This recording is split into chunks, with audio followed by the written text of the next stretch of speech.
നമസ്കാരം, ഞാൻ ഡോക്ടർ അനിൽ. പുതിയ വീഡിയോയിലേക്ക് നിങ്ങൾക്ക് എവർക്കും സ്വാഗതം. കേരളത്തിൽ ഒരു കേന്ദ്ര സർക്കാർ സ്ഥിരം ജോലി ആഗ്രഹിക്കുന്നതിന് വേണ്ടിയുള്ള ഒരു ജോബ് ഇൻഫർമേഷനാണ്. ഇന്ത്യൻ സ്പേസ് റിസർച്ച് ഓർഗനൈസേഷനിലെ സയൻറ്റിസ്റ്റുമാരുടെ ഒഴിവുകളിലേക്ക് ഇപ്പോൾ അപേക്ഷ ക്ഷണിച്ചിട്ടുണ്ട്. ബിടെക് ബിരുദം, എഞ്ചിനീയറിംഗ് ബിരുദം ഉള്ളവർക്കാണ് ഇതിലേക്ക് അപേക്ഷിക്കാൻ കഴിയുക. അതോടൊപ്പം ഗേറ്റിൻ്റെ സ്കോറും കൂടെ കമ്പൽസറി ആയിട്ട് വേണം എന്ന കാര്യം കൂടി പ്രത്യേകം ശ്രദ്ധിക്കാം.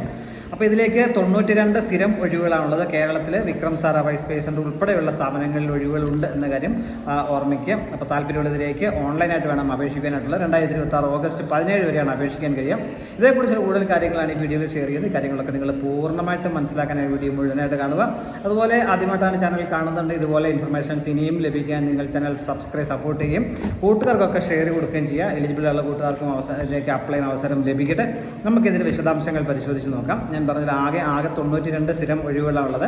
ഈ ISROയുടെ വിവിധ കേന്ദ്രങ്ങളിലായിട്ടാണ് ഈ ഒഴിവുകൾ എന്ന കാര്യം പ്രത്യേകം ഓർമ്മിക്കുക. അതിലൊരു 1-2 സ്ഥാപനങ്ങൾ കേരളത്തിലുണ്ട് എന്ന കാര്യം ഓർമ്മിക്കുക. വേക്കൻസികൾ ഡീറ്റെയിൽസ് പറയുകയാണെങ്കിൽ ഇലക്ട്രോണിക്സ് ആൻഡ് കമ്മ്യൂണിക്കേഷൻ 34 ഒഴിവുകൾ, mechanical engineering 26, computer science 13, civil 10, electrical 4, refrigeration and air conditioning 2, architecture 2, PRL അത് സിവിൽ അത് ഒരു വേക്കൻസിയാണുള്ളത്. അങ്ങനെ ആകെ 92 സ്ഥിരം ഒഴിവുകളാണുള്ളത്. ഇതിലേക്ക് ബിടെക് ബിരുദമാണ് യോഗ്യത.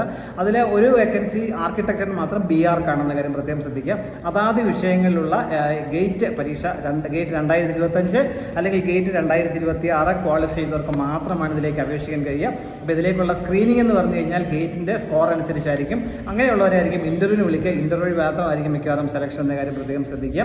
ടെസ്റ്റ് ഒന്നും ഉണ്ടാവില്ല, പരീക്ഷയൊന്നും ഉണ്ടാവില്ല. ഇൻ്റർവ്യൂ മാത്രം സെലക്ഷൻ ലഭിക്കാൻ ഇതിൽ ഏറ്റവും മികച്ച സ്ഥാപനങ്ങളിലൊന്നിൽ സ്ഥിരം ജോലി ലഭിക്കാനുള്ള അവസരമാണ്. മാത്രം ഒരുപാട് ബെനിഫിറ്റ്സ് മറ്റ് പല കേന്ദ്ര സർക്കാർ സ്ഥാപനങ്ങളിലേക്കാട്ടിലും ബെനിഫിറ്റ്സ് ഡിപ്പാർട്ട്മെൻറ്റ് ഓഫ് സ്പേസിന് കീഴിലുള്ള ISROയിൽ ഉണ്ട് എന്ന കാര്യം പ്രത്യേകം ശ്രദ്ധിക്കുക. സാലറി പാക്കേജിൽ തന്നെ ഒരുപാട് പ്രത്യേക ആനുകൂല്യങ്ങളൊക്കെ ലഭിക്കുന്ന കാര്യമായിരിക്കും എന്നോട് ഓർമ്മിക്കുക. ഇതിലേക്ക് വേണ്ട യോഗ്യത 65% മാർക്കോടെയുള്ള ബിടെക് ബിരുദമാണ്. ആർക്കിടെക്ചറിന് BR ഒക്കെ ആയിരിക്കും. അതോടൊപ്പം ഗേറ്റ് 2025 അല്ലെങ്കിൽ ഗേറ്റ് 2026 സ്കോർ നിർബന്ധമായും ഉണ്ടായിരിക്കണം എന്ന കാര്യം പ്രത്യേകം ശ്രദ്ധിക്കുക. പ്രായം പറഞ്ഞുള്ള 28 വയസ്സാണ് ഉയർന്ന പ്രായപരിധി. എന്നാൽ SC/ST അവർക്ക് 5 വർഷവും OBC-കാർക്ക് 3 വർഷവും ഇതിലേക്ക് ഉയർന്ന പ്രായപരിധിയിൽ ഇളവ് ലഭിക്കും എന്ന കാര്യം കൂടി ഓർമ്മിക്കുക. ശമ്പളമാണ് മികച്ച ശമ്പളമാണ് ഓഫർ ചെയ്യുന്നത്. കേന്ദ്ര സർക്കാരിൻ്റെ 7ാം ശമ്പള കമ്മീഷൻ്റെ ലെവൽ 10 അപ്പോയിൻമെൻറ്റ് അടിസ്ഥാന ശമ്പളം തന്നെ 56,100 രൂപയാണ്. 56,100 മുതൽ 1,77,500 എന്ന സ്കെയിലായിരിക്കും ശമ്പളം ലഭിക്കുക. തുടക്ക ശമ്പളം തന്നെ 1 ലക്ഷം രൂപയിൽ കൂടുതൽ ലഭിക്കുമെന്ന കാര്യം മനസ്സിലാക്കുക. അതേപോലെ അതോടൊപ്പം മറ്റ് ആനുകൂല്യങ്ങൾ DA, HRA, CCA, പിന്നെ TA അങ്ങനെയുള്ള കാര്യങ്ങളൊക്കെ ലഭിക്കും എന്ന കാര്യം മനസ്സിലാക്കുക.